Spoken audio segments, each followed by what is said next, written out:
जैसे अभी हमारे करंट के विधायक को देखिए, वो 8वीं पास हैं, 75 साल के हैं, लेकिन वो सीट नहीं छोड़ना चाहते। अपनी समाज में से किसी को लीडरशिप नहीं देना चाहते तो अपने बेटे के लिए देना चाहते हैं। ये कैसी लीडरशिप है? ये उनका 4th टेन्योर है, मतलब 20 साल हो गए। 20 साल में उन्होंने अपने समाज के नेता नहीं बनने दिए।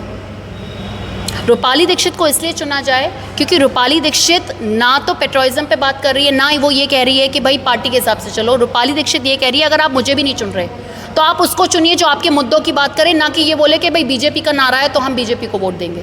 आप उस किसी भी व्यक्ति को चुनिए जो फतेहाबाद की स्ट्रीट लाइट से लेके, एक्सीडेंट से लेके, गाय से लेके, सड़क खरंजे से लेके, खेती से लेके। अब मैं बहुत छोटा सा एग्जाम्पल दे रही हूँ। आगरा टॉप है आलू प्रोडक्शन में। आप देखेंगे आपको कम से कम 200 कोल्ड स्टोरेज फतेहाबाद में ही मिलेंगे। आप गए होंगे पूरे फतेहाबाद का। आपके आलू की आज रेट है 250 रुपये कट्टा, 5 रुपये किलो है। किसान भेज ले रहा है। पहले तो अगर उस पास खेती नहीं है वो उसको उठा रहा है। उसके लिए यूरिया खाद की आप पता कर लीजिए क्या स्थिति है। वहाँ पे पूरा उसमें जंजाल डाल रहा है, पानी बिजली का कोई वो नहीं है, और वो आलू पैदा कर रहा है। बाहर से मजदूरों को बुला रहा है, MP और बिहार से, फिर वो बुक कर रहा है। पैक करने के बाद उससे वो कोल्ड स्टोरेज में डाल रहा है, फिर कोल्ड स्टोरेज का पैसा दे रहा है। और बिकरा कितने में है? 5 रुपये किलो। आप मुझे बताइए ये मुद्दा क्यों नहीं है? जब मैं किसान की बात करती हूँ तो आप उसमें कोई जाति देखते हैं कि वो ठाकुर है या ब्राह्मण है या वो किसान है?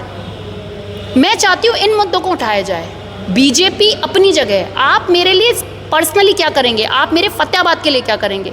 बीजेपी देश संभाल रही है, पर जब मैं यहाँ की लीडरशिप बीजेपी के नाम से चुन रही हूँ तो मैं इसलिए नहीं चुन रही क्योंकि आप योगी जी का चेहरा हैं या नरेंद्र मोदी जी का चेहरा है। मैं आपको इसलिए उठा रही हूँ क्योंकि आप फतेहाबाद के बीच के हैं और आपसे मेरा डायरेक्ट कनेक्शन है और आप फतेहाबाद की वो लड़ाई लड़ेंगे।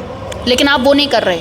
आप तो ये कह रहे हैं तुमने मुझे कहाँ वोट दिया, तुमने तो बीजेपी को वोट दिया है, और जैसे ही वो चुनाव जीत जाते हैं उसके बाद वो 5 साल घर बैठते हैं। तो ये मेरा मुद्दा है कि कहीं ना कहीं ये मुद्दा है कि यहाँ की जनता जिसको भी चुने जी वो ज़मीन से जुड़ा हुआ व्यक्ति हो, डोर टू डोर जाना सीखे, चीज़ें करना सीखे। बिल्कुल। कहीं भी किसी के यहाँ गमी हो जाती है, कोई नुकसान हो जाता है, गली खरंजे जो भी होता है, जनप्रतिनिधि ऐसा हो जो गरीबों की बात सुने। माइक्रो पॉलिटिक्स, मैक्रो पॉलिटिक्स वो होती है जिसमें पार्टी आपका पूरा मैनिफेस्टो बनाती है, और माइक्रो पॉलिटिक्स वो होती है जब आपके पर्सनल, आपकी विधानसभा के मुद्दे आप उठाते हैं। हर विधानसभा से अलग है। आप यहाँ से इटावा चली जाइए तो आप ये देख लीजिए भाषा बदल जाती है, खाना बदल जाता है।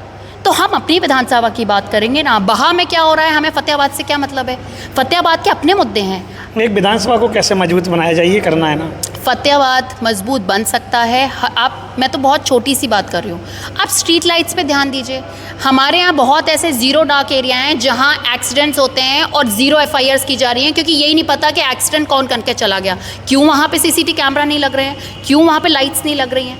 करंट से लोग मर रहे हैं। आप क्यों ऐसा सिस्टम नहीं बनाते कि कोई भी जो आपकी 11,000 की लाइन है, 33,000 की जो लाइन्स जा रही हैं, उनको अभी से डाइवर्जन कराए जाएँ? ये माइक्रो पॉलिटिक्स है। मैं माइक्रो पॉलिटिक्स पे काम करना चाहती हूँ।